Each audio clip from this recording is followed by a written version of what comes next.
Meanwhile, we have Spanish troops over in Avocados from Mexico. The Incans still continuing their occupations.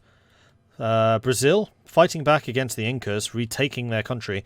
I think that Brazil will be a difficult one for Inca to take, just because they are so big, and they are pretty contiguous in that way. They're going to be quite potent. And also, Portugal, I would say, is the one that suffered the least in this war so far, because they're not at all responsible for the occupations in Britain. Oh, I think they may have noticed. Large fleets are starting to appear in Finisterre. 194 ships. Many of them are heavies.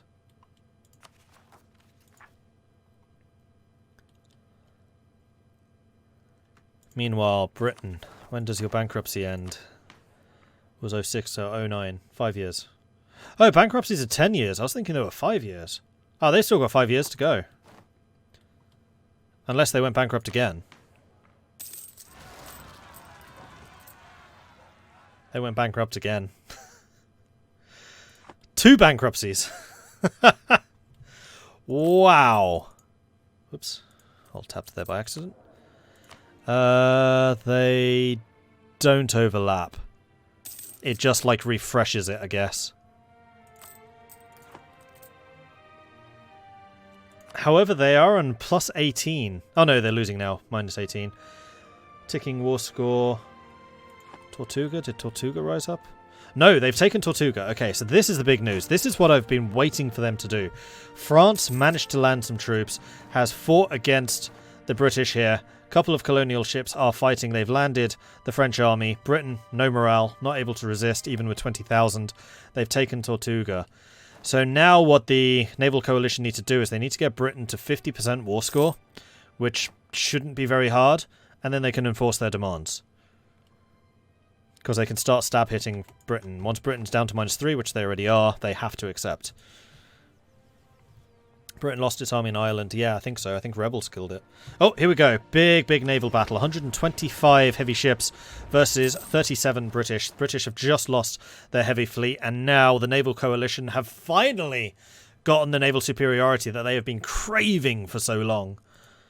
So the British now stuck in the Isle of Man, and the forces here in Britain, the occupation forces, are now free to do what they wish to do. Meanwhile, the Irish rebels have decided to cross over into Ayrshire, which is probably not a good decision for them. And it's actually funny. The Maud's Ranch fleet has just saved these rebel lives. So, you're welcome, rebels. My ranch is doing the job for you. Meanwhile, independence for the Isles is ticking up. Independence for Gaeldom is ticking up. Norway, Oyo. And then internal conflicts. Slowly but surely. Rebels fighting against the French. They're still not trying to push across, although there are now 74,000 rebels sitting on the coast. They've lost their opportunity. Fighting against the British? Easy, they're bankrupt, they have no morale. Fighting against the British rebels, though? Now we're talking Americans. And you don't want to be fighting the Americans because they got loads of guns.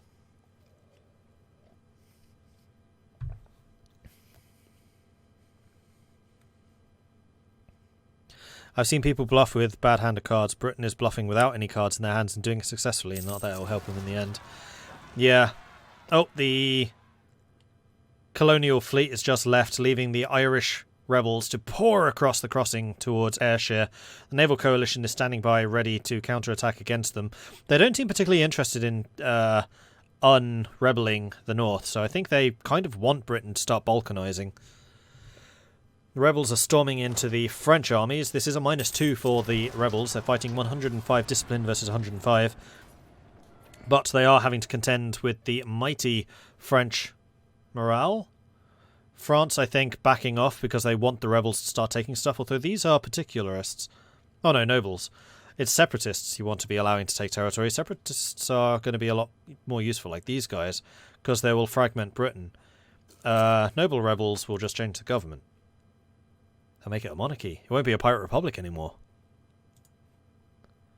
Oh, I wonder if that's what their game is. Are they trying to unpirate the British? Bearing in mind, it was France and Spain which formed the British Pirate Republic. it is because of France and Spain that the British were able to build their confederacy. So Brazil does look like it has kicked out the Inca. Inca still occupying territory, so they have not yet pieced out of this conflict. The conflict between Japan and Portugal, meanwhile, also still raging. Minus 36 for the Portuguese. Again, these guys are probably trying to get this down to minus 50 so that they can force a peace deal. Minus 50 is the magic number. If you can't get it to minus 50, then you may well end up with a white peace if somebody else decides to intervene.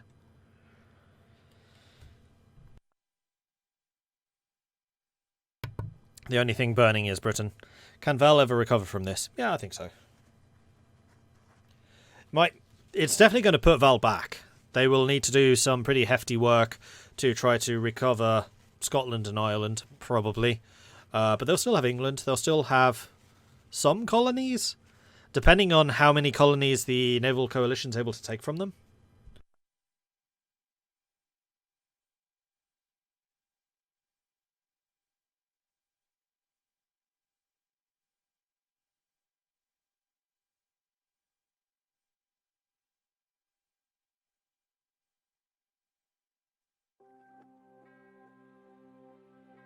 Alright, I need to start putting Discord on my phone. Poet keeps on pinging me there and not on Twitch. And I can't keep alt-tabbing, it breaks things.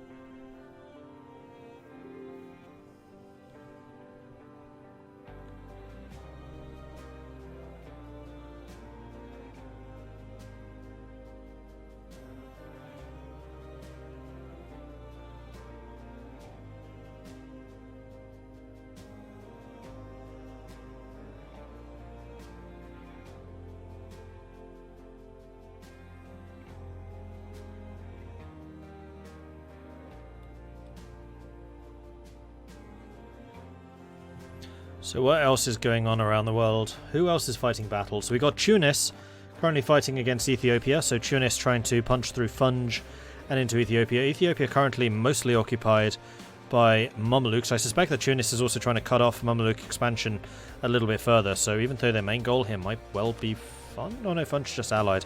Funj was their access. Congo has now gobbled up all the territories around them. So something that I've been urging them to do from like the start was finish getting all of Central Africa. They have now done with the assistance of the Ottomans, which is good to see. Austria has not really done very much pushing out into the rest of Madagascar. Hindustan, we saw, was expanding into what was once Pasai. Andalusia is also fighting against the Ethiopians, trying to take some of the territories for themselves. They were fighting from the south, I believe. Yeah, this is all Andalusia down here. Congo, unfortunately, being caught snoozing here with the opportunities to take out Ethiopia.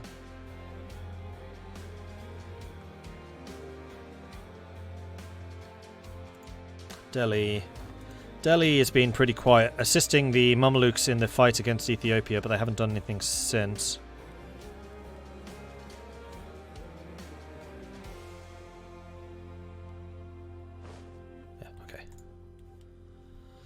And apparently Britain has now conceded. So there was 1 minute of pause for the naval coalition to put their peace deal together, and now it has been sent.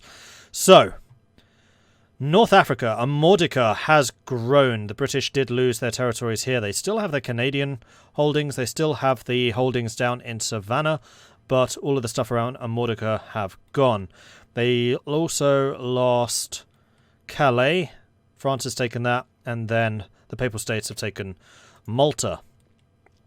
And then, of course, just the loss of British prestige. Britain, are they still a pirate confederacy? They are. If Britain is unable to restore their military in time, then I think The British noble rebels will flip government?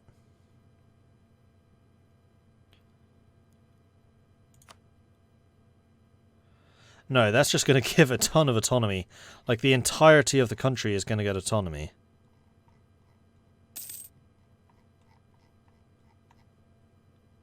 I'm trying to scroll down. I want to see if there is a change of government. Doesn't look like it, but I'm never too sure how exactly the different rebel things work because I have never really used them.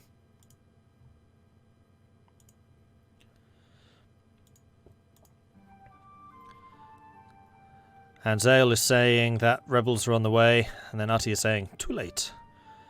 Not able to help the British. Meanwhile, the Gaelic separatists may well get their peace. Hebridean separatists may well get there, so it looks like we'll see a independent Scotland with one of the coolest tags in the game. I really like Gaeldum's abilities. Although they're a bit stronger early on than they are late, but they're still pretty cool. British particularists will mean what? A little bit of an autonomy gain in the colonies, but that's it. Norwegian separatists, that's going to be Faroe Islands, Shetland and Orkney. And then Oyo separatists, which I think are going to be natives. I'm not actually sure what Oyo is. I think it might be these. Except they're not currently owned by rebels. Oh, there is actually a way of finding that out. If I go to you, and this, right-click on Oyo. Nope, right-click, not left-click. And then diplomacy. Doesn't actually open them up, so I don't know what Oyo is going to be. Meanwhile, Britain's bankruptcy, that is the other issue. How long is that going to last? Still until 1609, so they've got another 3 years to go. Stability is still -3, so that's probably going to be one of the biggest things to recover, because they have 0 Republican tradition, meaning that the stability costs for stability are going to be eye-watering. This is the downside to what Val's been trying to do, what Britain's been trying to do here. It will cost 337 per stability point. They can use the Anglican Church to gain stability this way, and this is the way that they've been doing it up until now. But it's going to take some time to recover. They've still got to get another 5 stability to get back up to +3. Oyo is Africa. It might be this. It's this. Here we go. This was Oyo.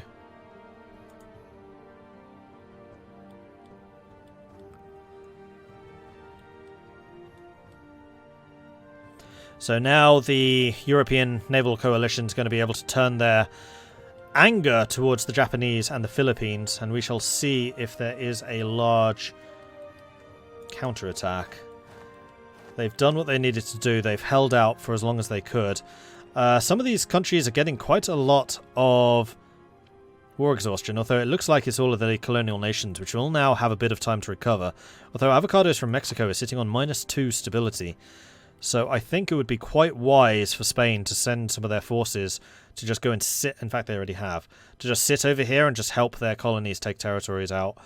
Spain, meanwhile, has taken Tortuga, which was one of the victory points, which has been earning Britain some victory points every week, and now those will be Spanish. So, where are the navies? That's what I want to know. The Spanish fleet is sitting here. The Portuguese fleet, I think, is sitting here too. Did Portugal ever bother to build more heavies? A couple. Not enough to really help them. And actually, that's another good question, is what's the naval balance between these two? So the Naval Coalition have 118 ships versus the Japanese with 54 heavies. It does look like Japan's converted their galley fleet into heavies now, so they are definitely preparing for like the Pacific campaign rather than just the Japanese campaign.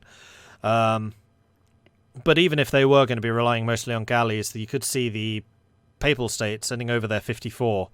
And Papal State galleys will be just as effective off the coast of Japan as they are in the Mediterranean. Both of them are considered sea territories, shallow seas. But they are up against another pirate. Maguindanao, or the Philippines, are a pirate nation as well.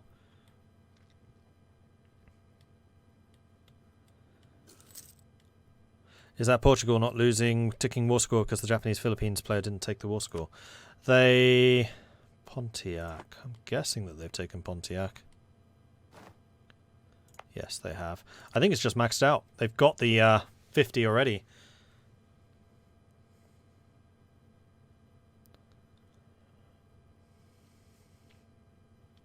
So it looks like... Why are they not gaining more? I think it's because they've taken nothing from any of the core territories. This is probably all trade company, and trade company just doesn't give that much war score. Best way to tell if it's a trade company would be... what?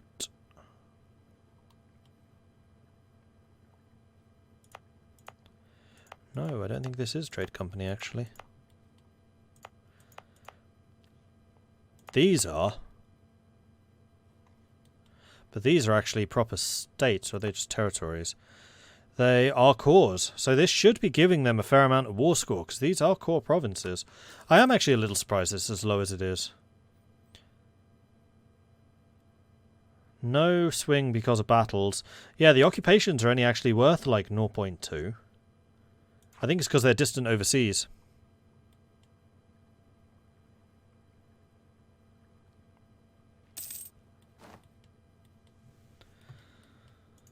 So what they would really need to do is attack Portugal or Spain or France. And because they haven't done so yet, the war score available is less.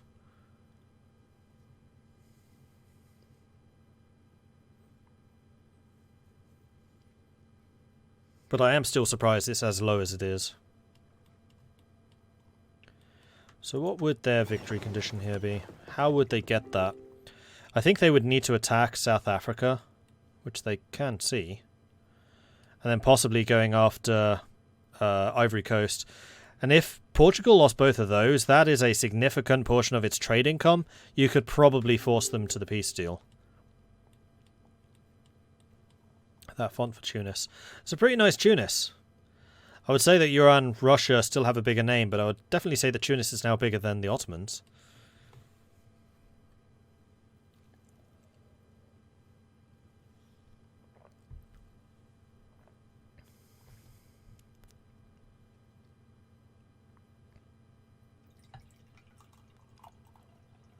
Apparently Iran have transitioned away from being a horde. Interesting. Let's take a look at that. So Iran at the moment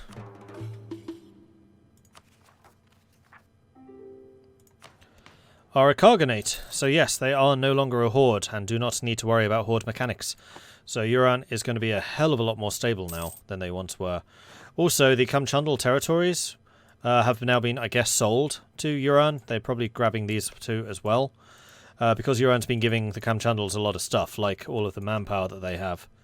Although they have lost a good 40,000. I did say that wasn't going to last forever. Spicy Siberia, meanwhile, looking very spicy indeed. Growing really quite big and scary. We've got... It looks like the Kamchandals are just giving all of the territory to Spicy Siberia. So they're not really building up multiple colonial regions. No, this should be California, this should be Mexico. This can be a successful strategy if you just want to have one really big, strong colonial nation. I personally like to have multiple colonial nations because each colonial nation with at least 10 cities gives you a merchant.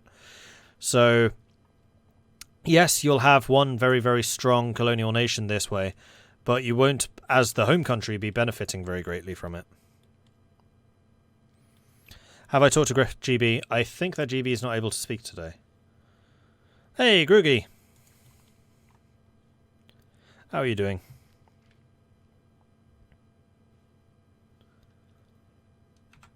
In fact, there was something I was going to do.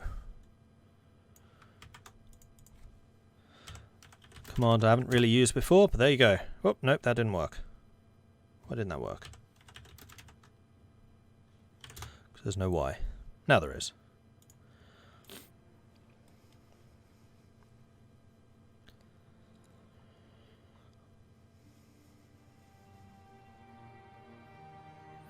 Just got home from cowboying new features in at the office.